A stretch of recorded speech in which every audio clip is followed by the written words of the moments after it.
Hello and welcome to How to Pack for an Anime Convention. The first thing you're gonna need is your wallet because it's very expensive.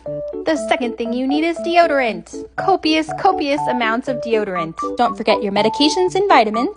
And of course, snacks. Food can be expensive at the con, so snacks are important. Don't forget your toothbrush and toothpaste, your makeup and makeup bag. Lots of makeup. I also have a special case I use just for conventions.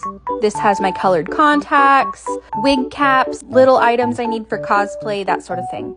I also bring my wig styling box, and then I add a couple of extra little necessities like duct tape and hot glue gun. This can be really helpful if something breaks while you're there. I always pack a swimsuit in case I want to swim at the hotel. I also like to pack extra normal clothes in case I get tired of wearing my cosplay. When you pack things that are fluffy, like petticoats, turn them inside out, and that makes it a lot easier to pack. My doggo wants to say hi. He's so cute. Make sure you bring comfortable shoes for your cosplays.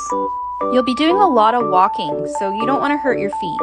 Any small details, like these ears, I'm gonna put in my case. That way they don't get lost in the big suitcase. Be sure to check that you have each piece of your cosplay costume when you're packing. If you're like me and you have a ton of stuff, you might have to reorganize a couple times to get it to zip. And there you have it. Now we're all packed and ready for the con. Thanks for watching.